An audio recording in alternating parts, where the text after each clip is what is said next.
Shalom. Voici l'opportunité que Dieu nous accorde de nous partager encore une fois sa parole dans cette tranche, l'évangile christocentrique. Cette tranche a pour objectif la proclamation de l'évangile christocentrique pour un salut holistique et une vie christocentrique. Ici, nous ne vous parlerons pas des hommes ni d'un homme. Nous allons vous parler de l'homme du Seigneur Jésus-Christ selon qu'il est écrit. Il n'y a de salut en aucun autre. Il n'y a aucun autre nom donné aux hommes par lequel nous pouvons être sauvés. Lui-même, il dit, je suis le chemin, la vérité et la vie. Nul ne va au Père que par moi. Dans Colossiens, il est écrit, nous avons tout pleinement en lui. C'est pourquoi l'apôtre Pierre disait, à qui irions-nous encore? C'est toi qui as les paroles de la vie éternelle. Retrouvez cette tranche sur Facebook et sur YouTube en tapant « Mission pour l'évangile christocentrique » et n'oubliez pas de visiter notre site internet www.mevchristocentrique.org. Vous trouverez nos enseignements et nos prédications. Ça peut vous édifier. Vous pouvez aussi joindre cette mission qui vise le salut des âmes en partageant nos prédications et enseignements avec les autres. Ils peuvent être touchés et donner la vie à Christ ou être édifiés comme vous. Aussi, vous pouvez prier pour nous parce que c'est une œuvre spirituelle. Nous avons besoin de votre soutien dans la prière. Vous pouvez aussi participer par vos conseils, vos remarques et suggestions. Nous sommes ouverts pour améliorer la qualité de ce que nous faisons. Vous pouvez aussi contribuer matériellement et financièrement. Le Seigneur vous récompensera. Oui, c'est un Dieu fidèle. C'est ici l'opportunité que nous saisissons pour dire merci à ceux qui nous encouragent, à ceux qui nous soutiennent par toutes ces voies que nous avons expliquées, les autres surtout matériellement et financièrement. Dieu voit, Dieu sait, et Dieu vous récompensera. Le Dieu que nous prions, il est juste. Il est écrit qu'il n'est pas injuste pour oublier votre travail, l'amour que vous avez manifesté pour son nom, ayant rendu et rendant encore service au sein. Il est le Dieu qui n'oublie jamais. Il vous récompensera. Nous avons quelque chose à nous partager aujourd'hui. La parole de Dieu dans Jean chapitre 3. Nous lisons même à partir déjà du verset 1er. Jean chapitre 3, à partir du verset 1er, avec le thème « Ce qui est né de la chair est chair, ce qui est né de l'esprit est esprit ». Verset 1er, chapitre 3, Jean, l'évangile selon Jean. Mais il y eut un homme d'entre les pharisiens nommé Nicodème, un chef des Juifs, qui vint lui auprès de Jésus de nu et lui dit, « Rabbi, nous savons que tu es un docteur venu de Dieu, car personne ne peut faire ces miracles que tu fais si Dieu n'est avec lui. » Jésus lui répondit, « En vérité, je te le dis, si un homme n'est né de nouveau, il ne peut voir le royaume de Dieu. » Nicodème lui dit, « Comment un homme peut-il naître quand il est vieux? Peut-il rentrer dans le sein de sa mère et naître? » Jésus répondit, « En vérité, je te le dis, si un homme n'est né d'eau et d'esprit, il ne peut entrer dans le royaume de Dieu. Ce qui est né de la chair est chair, et ce qui est né de l'esprit est esprit. Ne t'étonne pas que je t'ai dit, il faut que vous naissiez de nouveau. Le vent souffle où il veut, tu en entends le bruit, mais tu ne sais d'où il vient ni où il va. Il en est ainsi de l'homme qui est né de l'esprit. Oh, j'aime le Seigneur. Mes amis, ici, nous avons deux docteurs. L'un, un docteur en théologie, connu de tous, connu et de son professeur et de ses collègues étudiants et des gens qui viennent de cette école-là. Mais nous avons un autre docteur que le docteur reconnaît en lui un docteur, mais avec une seule différence, que lui, il est un docteur venu de Dieu. En tant que docteur, il connaît ces dieux-là. Comment est-ce qu'il a marché avec les enfants d'Israël? Il connaît ce que Dieu-là est capable. Mais la seule différence, c'est que il était en train de raconter les choses qu'on lui avait aussi racontées. Et lui aussi, il commence à les raconter à d'autres. Mais sans les expérimenter lui-même. C'est ça le problème de l'Église actuellement. L'Église est devenue comme un endroit où on vous raconte les histoires que Dieu a fait dans le passé, les choses qu'on a racontées et que les autres sont en train de raconter. Mais la vérité est que les choses que vous lisez dans la Bible, là, ce ne sont pas des histoires. Ce sont des expériences que les hommes ont vécues avec Dieu. Et ces expériences ont été conservées par écrit pour que toi qui croiras en Dieu aujourd'hui, tu puisses les vivre aussi, tu puisses faire aussi ces mêmes expériences pour que Dieu soit comme il est, le même hier, aujourd'hui et éternellement. En d'autres termes, il s'est manifesté dans la vie des autres et les autres sont morts. Dieu n'est pas un Dieu des morts, il est le Dieu des vivants. C'est toi qui es vivant dans la vie de qui Dieu peut se manifester. C'est comme ça que les choses se passent. Mais lui n'avait pas compris ça.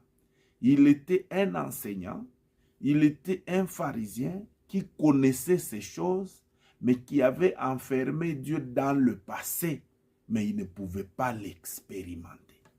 Mais lorsqu'ils ont regardé Jésus-Christ, un autre docteur que eux en qui, non, un autre docteur en qui les docteurs ont vu en lui un docteur, ils sont allés le voir. Il est allé le voir pour lui dire, nous savons que tu es un docteur venu de Dieu. Pourquoi il dit nous savons? C'est parce qu'ils ont eu à parler du ministère de Jésus en l'ayant observé comment ça se fait. Ils sont arrivés eux-mêmes à une conclusion selon laquelle Jésus est un docteur, mais pas comme eux, un docteur venu de Dieu. En tant qu'enfant d'Israël, il savait, nul ne peut faire les miracles que tu fais si Dieu n'est pas avec lui. Il savait ça, que le Dieu qu'ils adorent, c'était un Dieu tout-puissant, un Dieu capable, un Dieu tout-suffisant. Alors il dit, ils ont vu Dieu dans la vie de Jésus. Il dit non, non, personne ne peut faire ce que tu fais si Dieu n'est pas avec lui. Alors Jésus lui dit, tu vois ce que tu vois là? C'est la manifestation du royaume dans lequel je me trouve. Les choses que j'ai faites là, tu ne peux pas le faire toi-même, par toi-même. Ça, c'est la manifestation du royaume de Dieu dans lequel je me trouve. Et pour que tu vives aussi les choses que je suis en train de vivre, tu dois naître de Dieu. Tu dois naître de nouveau. Alors quand il lui a dit qu'il naisse de nouveau, le docteur en théologie n'a pas compris ça. Il dit, Jésus, mais les choses que tu dis, ça me dépasse. Comment un homme de mon âge peut naître de nouveau? Je vais encore rentrer dans le sein de ma mère pour naître encore. Là, Jésus va lui expliquer. Alléluia. Jésus va lui expliquer la vérité. Comment est-ce que les choses se passent? Il dit, tu dois naître d'eau et d'esprit. Si un homme n'est né d'eau et d'esprit, il ne peut pas entrer dans le royaume de Dieu. Mais pourquoi on parle d'eau? Pourquoi on parle de l'esprit? Oui, sans cela, tu ne peux pas voir le royaume de Dieu. Si vous remarquez là-bas, on parle du verbe entrer et le verbe voir. Oui, Nicodème a vu les choses que Jésus faisait, mais Jésus voulait dire pour que tu les expérimentes aussi, tu as besoin d'entrer dans le royaume de Dieu par le fait de naître de nouveau, de naître d'eau et d'esprit. Alors il va lui expliquer ceci. Pourquoi je te dis que tu naisses de nouveau? Car ce qui est né de la chair est chair. Mais ce qui est né de l'esprit est esprit. Ce qui est né de la chair est chair. Si tu es né de la chair, tu auras la vie de tout le monde. Tu auras la vie que tout le monde, quand il te regarde, il peut comprendre ta vie. Oui, il a grandi comme ça, il a étudié, il aura un travail et le travail peut lui permettre ceci et cela. En dehors de cela, tu n'auras rien d'autre. Tu n'auras que la vie compréhensible. Tu auras que la vie de tout le monde. Mais en tant que chrétien, on n'est pas appelé à vivre cette vie-là. On est appelé à vivre la vie de Dieu. On est appelé à vivre la vie qui est produite par Dieu. On est appelé à vivre la vie qui est conforme à la volonté de Dieu. On est appelé à vivre la vie qui est écrite dans la Bible. On est appelé à faire des expériences avec Dieu que ceux dont on a parlé dans la Bible, ils ont expérimenté. Alors, pour accéder à cette vie-là, on doit naître de l'esprit. On doit naître de l'esprit parce que ce qui est né de l'esprit est un esprit. Alors, il lui explique. Lorsqu'un homme naît de l'esprit, il devient comme un vent. Un vent, on peut en entendre le bruit, mais on ne connaît pas d'où il vient, ni où il va. Ça montre que on a une vie que personne ne peut maîtriser. On a une vie à laquelle personne ne peut pas penser. C'est pourquoi je vous ai toujours dit, mes amis, si tu vois quelqu'un qu'on appelle chrétien et qu'il est chrétien pour de vrai, même s'il passe par des moments difficiles, ne le méprise pas. Même s'il passe par des situations compliquées, ne le méprise pas. Ne dis pas que tu le connais. Parce que ce qu'il sera demain, il n'y a que Dieu qui le connaît. Voyez un peu? Quand tu nais de l'esprit, tu deviens comme un vent. On peut t'entendre, on peut entendre le bruit, mais savoir ce que tu seras demain, où tu vas et d'où tu viens, personne ne maîtrise cela. Pourquoi? Parce que toi, tu seras ce que Dieu veut. Dieu t'introduira dans les choses qu'il a préparées. Tu deviendras capable de faire les choses qu'aucune autre personne ne peut le faire parce que tu vas le faire par le Saint-Esprit. Ce qui est né de la chair, ça veut dire quoi? C'est un homme normal, un homme qui réfléchit en tant qu'homme. C'est un homme qui voit les choses selon lesquelles il y a les choses possibles et les choses qui sont impossibles. C'est un homme qui marche, qui est régi par la loi naturelle. Vous savez, la loi naturelle, c'est la loi dans laquelle il y a des choses possibles et des choses qui sont impossibles. C'est pourquoi lorsque vous lisez la Bible, on dit, un homme normal, avant de construire la maison, il doit s'asseoir d'abord pour calculer la dépense et voir s'il a les moyens de pouvoir construire. S'il n'en a pas, il ne construit pas. C'est un homme qui veut, s'il veut aller faire la guerre, il doit se renseigner pour savoir que son ennemi vient avec combien de militaires et quel genre d'armes. Et voir si lui, il a quel genre d'armes, il a combien de militaires. S'il trouve qu'il ne peut pas, il doit envoyer une ambassade pour demander les conditions de paix. Et lorsque vous lisez ces choses, la vie, elle est comme ça. Ça veut tout simplement dire qu'il y a une catégorie à laquelle il est permis de penser, de rêver. Mais les autres, il n'est pas permis de rêver. Vous comprenez? Donc, faire la guerre, d'autres peuvent le faire et avoir la victoire. Mais toi, tu ne feras jamais la guerre parce que tu n'en as pas les moyens. Ça, c'est un homme normal. Tu ne peux pas construire une maison parce que tu regardes à tes moyens, ça ne te permet pas. Tu ne peux pas. Maintenant, regarde. Quand tu nais de Dieu, tu deviens un homme de l'esprit. Jésus dit, tu dois renoncer à ce que tu as parce que ton avenir ne dépend plus de ce que tu possèdes. C'est le Saint-Esprit qui te prend en charge. Ainsi, tu rentreras dans la logique et dans la dimension que la Bible dit, si l'Éternel ne bâtit la maison, ceux qui travaillent en vain. En d'autres termes, le Saint-Esprit te rendra capable de réaliser ce qu'aucune autre personne sur la terre ici ne peut faire.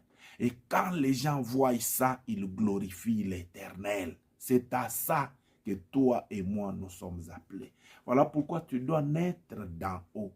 Tu dois naître de l'esprit pour vivre la vie spirituelle, pour vivre dans les données spirituelles qui sont différentes de ceux que les autres vivent charnellement. C'est ça la différence. Voilà pourquoi, lorsqu'ils ont observé Jésus-Christ, qui est Jésus? L'homme qui était capable de dire, le Saint-Esprit est sur moi, car il m'a oint pour annoncer la bonne nouvelle aux pauvres, pour rendre libres les opprimés. Vous voyez toutes ces choses que je suis en train d'énumérer ici, qui se trouvent dans Matthieu chapitre 4 ou dans Luc chapitre 4, ces choses-là, on ne les fait pas avec la théologie seulement. Ces choses-là, on ne le fait pas avec la connaissance seulement. Ces choses-là, on ne le fait pas avec la capacité personnelle. Non, ce sont des choses du domaine spirituel. Et pour faire face à ces domaines-là, il faut être un esprit. Il faut naître de nouveau. Tu deviens un esprit, tu deviens un vent. On peut entendre le bruit, mais on ne connaît ni où tu vas, ni d'où tu viens. Pourquoi? Parce que tu es un homme de l'esprit. Bien-aimé dans le Seigneur, sachez-le, ce qui est né de la chair est chair, mais ce qui est né de l'esprit est esprit. Il aura une vie que personne ne peut comprendre ni maîtriser. Pourquoi? Parce qu'il ne le fait pas par lui-même, ni selon sa capacité, mais c'est le Saint-Esprit qui le rend capable. Le problème de Nicodème, c'est quoi? Il connaissait l'histoire. Il connaissait ce que Dieu a déjà fait. Mais il était incapable de sortir ce Dieu-là de l'histoire et le rendre actuel. Mais il a vu dans le ministère de Jésus que le même Dieu-là qui a sorti les enfants d'Israël de l'Égypte par sa main puissante, c'est le même Dieu qui est en train d'agir dans la vie de Jésus-Christ. Oui, pour accéder à cette vie-là, ce n'est pas avec la chair, Pour accéder à cette vie-là, ce n'est pas avec l'intelligence humaine. Ce sont des choses du domaine de l'esprit. Alors tu dois naître d'en haut. Tu dois naître de l'esprit. Tu dois désirer que le Saint-Esprit te prenne en charge. Tu dois désirer que le Saint-Esprit marche avec toi. Je te dis, si tu deviens cet homme-là, né de l'esprit, tu auras une vie que personne ne peut comprendre. Oui, je te dis la vérité.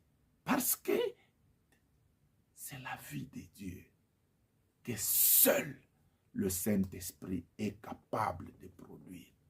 Alors si tu décides de t'engager dans cette vie-là, tu verras les choses. Tu verras les choses extraordinaires. Mais quelles choses? La Bible dit, ce sont des choses que l'œil n'a point vues. Ce sont des choses que l'oreille n'a point entendues. Ce sont des choses qui ne sont pas montées au cœur de l'homme, mais des choses que Dieu a réservées pour ceux qu'il aime. La suite dit, Dieu nous a révélé ces choses par son esprit. Et la Bible précise, un homme charnel ne comprend pas les choses de l'esprit.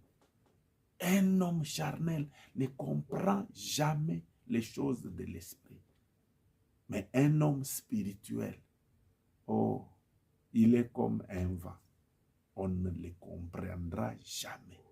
On ne le maîtrisera jamais.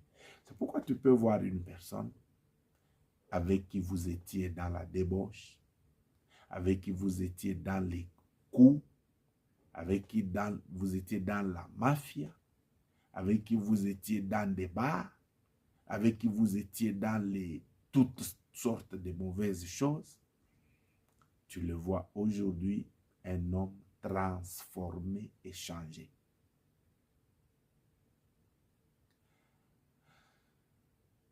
Tu essaies de le faire par toi-même, tu n'y arrives pas. Tu te demandes, mais qu'est-ce qui ne va pas? Il est devenu comme ça. Oui. Ce n'est pas par lui-même. Il est né de l'esprit. Il est devenu un esprit.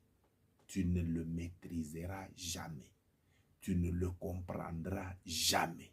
Parce que c'est un homme pris en charge totalement par le Saint-Esprit. C'est celui-là qui désormais conduit et dirige sa vie. Bien-aimé dans le Seigneur, la vie de l'Esprit, c'est une vie que tu dois désirer. Parce que le Saint-Esprit va te révéler des choses que les autres ici ne comprennent pas. Le Saint-Esprit va commencer à t'inspirer des choses que les autres ici ne comprennent pas. Le Saint-Esprit va commencer à te rendre capable de réaliser des choses telles que tu termines, tu te demandes, est-ce que c'est moi qui ai fait ça? Oui.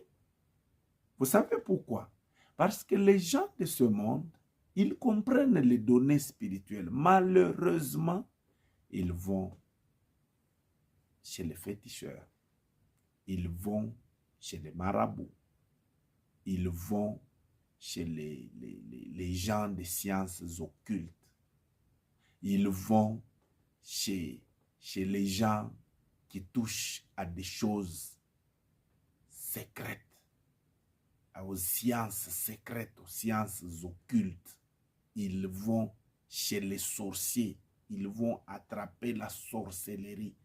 Et avec la sorcellerie, ils sont en train d'impressionner les gens par des choses. Non, tu n'as pas besoin de la magie. Tu n'as pas besoin de la sorcellerie. Tu n'as pas besoin de toutes ces choses. Vous savez pourquoi? Parce que ces choses, c'est ce que le diable fait. Tout ce monde, ils tirent leur force du diable pour réaliser ces choses qui vous impressionnent. Mais je vous informe que le diable est une créature, est un ange déchu. Mais ce que nous te proposons, c'est l'esprit l'Esprit de Dieu Tout-Puissant. En d'autres termes, c'est Dieu lui-même qui habite en toi. Ah, le Saint-Esprit, c'est Dieu qui demeure en toi, qui habite en toi. Maintenant, si Dieu habite en toi, qui contrôlera ta vie? Qui calculera ta vie? Qui s'imaginera ce que tu seras demain? Qui va t'attaquer? Qui te fera quoi? Parce qu'il est écrit, celui qui est en moi, il est plus fort que celui qui est dans le monde. L'ennemi viendra comme un fleuve, l'Esprit de l'Éternel le mettra en fuite. Oh, tu dois désirer cette vie-là de l'Esprit, parce qu'il va te révéler des choses que tu ne pouvais jamais comprendre. Il va te conduire, il va te diriger conformément à la volonté de Dieu pour t'introduire dans ta destinée. Tu deviens un Dieu. Tu deviens extraordinaire. Tu deviens comme un vent. Personne ne peut te maîtriser. Qui a dit que dans sa famille, il y a la sorcellerie, il y a les démons? Dès que tu nais de nouveau et que le Saint-Esprit est en toi, il demeure en toi, non, les sorciers vont commencer à te craindre parce que ils ne comprendront pas. Ils trouveront que toi, tu es différent des autres. Parce que le Saint-Esprit en toi, c'est le sceau qui montre que toi, tu appartiens à l'Éternel. C'est pour cela que tu dois désirer la vie de l'Esprit.